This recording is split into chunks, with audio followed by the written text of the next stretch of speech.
Variable represent the named memory location whose value can be manipulated during the program run. किसी भी memory location का नाम जो हम देते हैं अपने वैल्यू को स्टोर करने के लिए उसे हम वेरिएबल कहते हैं. फॉर एग्ज़ाम्पल हमारे पास एक स्टूडेंट है, हमें उसका नेम और मार्क्स को स्टोर करना है, तो हम ये जो नेम और मार्क्स है वो मेमोरी में कोई भी जगह लेगा तो उस जगह का नाम वेरिएबल होगा. फॉर एग्ज़ाम्पल हम अपने घर में रहते हैं तो हम एक वैल्यू हो गए और हम अपने घर में रह रहे हैं तो उस घर का जो नाम होगा वो वेरिएबल एज अ वेरिएबल हम ले सकते हैं. ओके, सो हम नेम को कैरेक्टर डेटा टाइप में लेंगे और मार्क्स को इंट मार्क्स लेंगे इंटीजर डेटा टाइप्स में.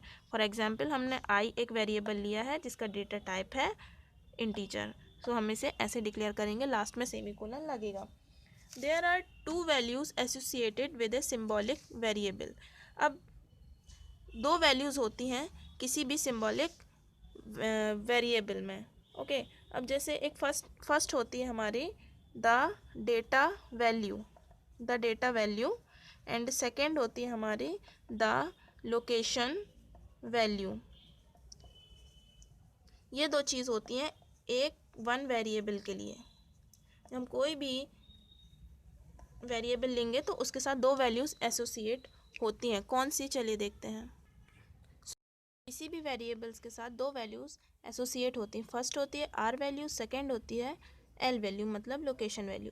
आर वैल्यू उस वेरिएबल का जो हम उसे कोई भी नंबर देंगे या फिर कोई भी नाम देंगे तो वो उसकी आर वैल्यू कहलाएगी या फिर डेटा वैल्यू कहलाएगी. मतलब किसी भी वेरिएबल का जो डेटा होता है वो उसकी आर वैल्यू होती है. एंड सेकेंड होती है L value means the location value. जो जिस जगह पर जिस लोकेशन पर वो वेरिएबल स्टोर होगा तो उस लोकेशन का जो नंबर होगा वो एल वैल्यू कहलाएगी. सो हमने यहाँ पास एक मेमोरी ली है. ओके, उस मेमोरी में 4 पार्ट्स हैं. सो मेमोरी का एड्रेस है एक का 1051, 1052, 1053 एंड 1054. ये मेमोरी का एड्रेस हो गया, ये मेमोरी एड्रेस हो गया. Okay, data value of variable.